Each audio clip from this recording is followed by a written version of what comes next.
In this week's parsha, there are a number of promises of Hashem to Avraham Avinu regarding Eretz Yisrael. Now, in some of the psukim, the expression is Hashem will give the land to Avraham and his children. It also says Avraham should go in the length and in the breadth. But first of all, it's an expression of matana, of giving, and it's also in the future he will give Eretz Yisrael. We also find there's an expression of Yerusha that Hashem is saying, Losses lecho I'm going to give it to you to inherit, Hashem says to Avraham Avinu. And Avraham also says a similar expression, how am I going to know that I will inherit it? Now, after these expressions of Yerusha, by the Brisbane Absarim, Hashem says, Hashem makes a bris with Avraham, and he says, nosati, to your children I have given this land. In other words, here, it's already being said in the past tense, that I've given the land to you. In the first psukim, it was giving in the future. And this is something coming from Hashem himself. It's not that Avraham did anything yet, or Avraham asked anything. But this Lezarach Onosati is after, first of all, Avraham had gone in the length and in the breadth of the land. And after, once Hashem said, I'm going to give it to you as an inheritance, Avraham said, how do I know I'm going to inherit it? The Ragachover explains, why is it that in the first psukim we find this expression of Nesina, of giving, and later we find this Lashon of Yerusha? Because these are two different ways of how Hashem is giving the land to the Yidden. And generally, this would be the difference between the first time the Yidden came into Eretz Yisrael, in the times of Yeshua, which is going to be more like a matana, like a gift, and the second time when they come into Eretz Yisrael, in the time of Ezra, which is more similar to the concept of a Yerusha, as we will explain. In order to understand all of this, the Rebbe introduces a Rambam, which explains the difference between the first Kedusha that the Yidden achieved when they came into Eretz Yisrael, and the second Kedusha, when they came in the second time with Ezra. The Rambam says the first time, since it was only done by conquering Eretz Yisrael, once Eretz Yisrael was taken away from them in the time of Golus, the original conquering was cancelled, and now Min HaTorah, it is going to be exempt from Meiser and Shemitah. It's not considered Eretz Yisrael, it doesn't have that Kedusha anymore. When Ezra comes up, and he sanctifies Eretz Yisrael, he doesn't do it through conquering, but rather, as Rambam refers to it, as chazaka. He takes hold of it, takes possession of it, and therefore, says the Rambam, any place that the Oilei Bavel, these people that came up now with Ezra from Bavel, came and took possession of, becomes holy forever, and even nowadays it would be chayiv and Shemitah and Meiser, etc. The Kesef Mishnah asks two questions. Number one, why is this chazaka, Ezra taking hold of Eretz Yisrael, stronger, more powerful than the conquering that the Yidden did the first time? Secondly, the first time, even when they conquered it, they still had a chazaka, they're still taking hold of it and claiming ownership to it. So why is there a difference? So the Rebbe says, the Radvaz explains that the first time they didn't sanctify it verbally, the second time they did. But the Rebbe says, number one, we don't find anywhere that they should sanctify it verbally. And not only doesn't the Rambam mention this, in fact, it seems that the Rambam is saying specifically that the difference is that the second time was because they didn't conquer it. Rather, they took it b'chazaka, clearly nothing to do with the fact that they verbalized something. The Tosfos Yom Tov has another approach. He explains the differences that the first time, since they took it through conquering, so when the Goyim come and conquering, that cancels the fact that the Yidden conquered it. But the second time, since they got permission from the Persian king to take Eretz Yisrael, so therefore it was with the consent of the one who gave it to them, and therefore Goyim conquering it afterwards cannot cancel that out. But the Rebbe says seemingly the questions of the Kesef Mishnah were actually not answered. Number one, the question still remains, if in fact conquering is so powerful that it requires a legal acquisition, then who cares whether originally the Yidden had it with the consent of the one who's they're taking it from or not? The bottom line is now the Goyim are coming, meaning after the second time the Yidden are in Eretz Yisrael, they're coming and they're acquiring it through their conquering. So who cares how the Yidden got it?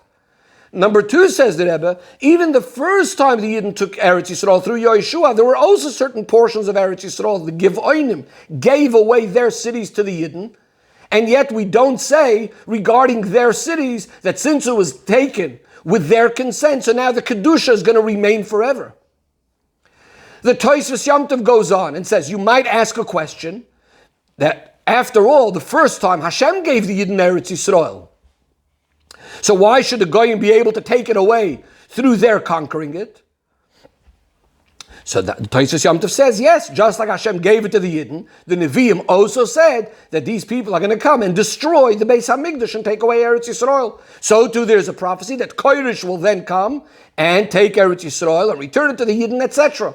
But the fact that now it should be taken again from the Yidden, for that there was no clear Nevuah, and therefore the Yidden, the Goyim are taking it illegally, and that's why they can't take it, they can't have it. But the Rebbe says, again, the question remains, if conquering it through a war is considered an absolute acquisition, then who cares if there was a nevuah or not? Bottom line is now the Goyim took it.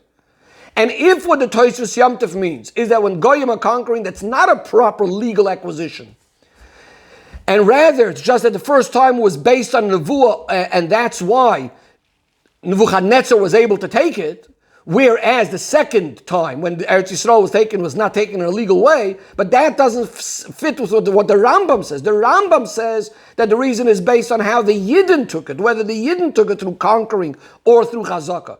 But according to this logic that we just said, the difference should really be whether the Goyim took it legally with Rishus of Hashem or not. So therefore the Rebbe has another whole approach. And the Rebbe says the explanation is like this. When we speak about Eretz Yisrael being given to the Yidden, there's generally two ideas. Number one is the ownership of Eretz Yisrael, that Eretz Yisrael belongs to the Yidden. Number two is the Kedusha of Eretz Yisrael. The first idea that Yidden becomes owners of Eretz Yisrael happens immediately when Hashem tells Avram, Lezarach onosati, I gave the land to your children. I gave it already, it's theirs forever. The second idea of the Kedusha of the land happens when Yidden come into Eretz Yisrael. And within this idea, the Kedusha of the land, when Yidden come into Eretz Yisrael, there's going to be now a difference. The first time they come into Eretz Yisrael and the second time they come into Eretz Yisrael. The first time they come into Eretz Yisrael, Hashem wanted and Hashem commanded it should be through a war, through conquering it. And therefore the Kedusha that was achieved that time happens through the conquering. And therefore Chazakah at that point wouldn't help. Because since the Kedusha is happening based on the way Hashem commanded it needs to be through conquering. So that's the only way the Kedusha is going to happen.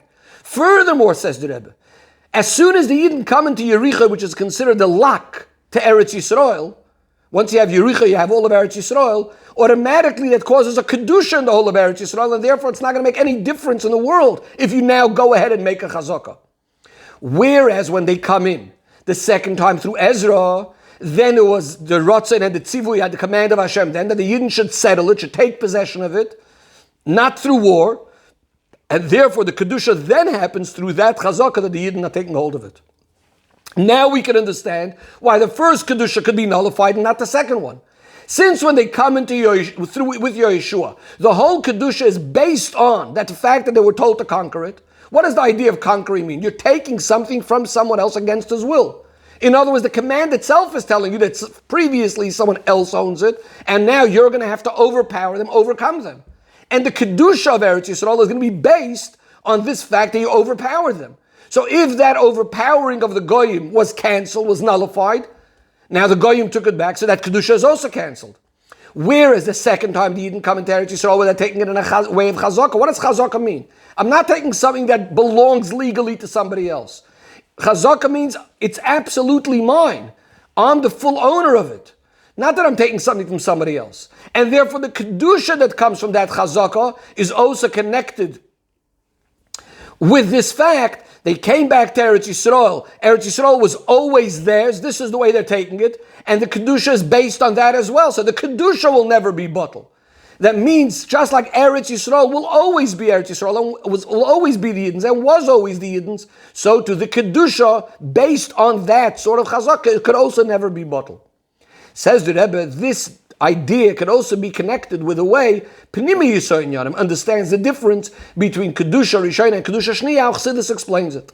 And the time of the first Kedusha, the time when the Yidden come into Eretz Yisrael the first time, they're on the level of Tzaddikim generally. The second time, after a Golus, is more like the level of Baal Tshuva. The avoid of a tzaddik is what we call Milmaila Lamata. In other words, it's about bringing down Hashem's Kedusha into the world. But since it's only coming from above, not so much connected with the world itself, it's possible that it could stop. It's possible that it could be interrupted. Similar to the first Kedusha, it came through conquering, through overpowering, but it could stop. In Avodas Hashem, that means you could have a person that's serving Hashem in a great way, but not connected to the world. Then you don't know what's going to happen if he doesn't encounter some problem, some challenge in the world. But then you have a Baal Tshuva. Baal Tshuva is someone that has a connection with the world. The avoid is milmata l'mayla. It's about transforming the world, making himself in the world a keli telikos. He's a person that had certain dealings and sometimes even fell through certain things in the world. And yet he returned to Hashem. He returned to Torah and mitzvahs. That's a siman, that's a sign that Torah and mitzvahs permeate him to such an extent that even these stumbling blocks, even these challenges can never separate him from Hashem. His iskashos to the Eibush is in a way of bligvul, similar to the second kedusha that comes through chazaka, which again, even though we may have been exiled from our land, we come back to Eretz Yisrael, not in the way that we need to conquer it. We're coming back to a place that always belonged to us. Says the Rebbe, now we could go back and understand why we said that the first kedusha is more like the idea of matana, and the second idea, the second type of coming to Eretz Yisrael is more like the idea of Yerusha. Matana, the Gemara says, yesh lo hefsek, could be interrupted. In other words, a matana is not necessarily in an absolute way. A person could say, I'm giving you a gift, and after you, it's going to go to the next person. Yerusha is in a way that ein lo hefsek, never stops it. There's no interruption. It cannot be taken away from the Yerush. Why is that? Matana is coming from the giver. In other words, the recipient doesn't really have a claim to it. He's not essentially connected to it. And that's why there could be possibly some sort of change. Whereas Yerusha means that it's essentially connected to the person inheriting. It's his. And therefore, the Kedusha Rishona, the first time the Yidden go into Eretz Yisrael, is more like a gift, all coming from above, all coming from Hashem, both in the way the Yidden conquered it, coming milmaila, overpowering the Goyim. In Avodas Adam, it's like the idea of a tzaddik, infusing the world with Kedusha.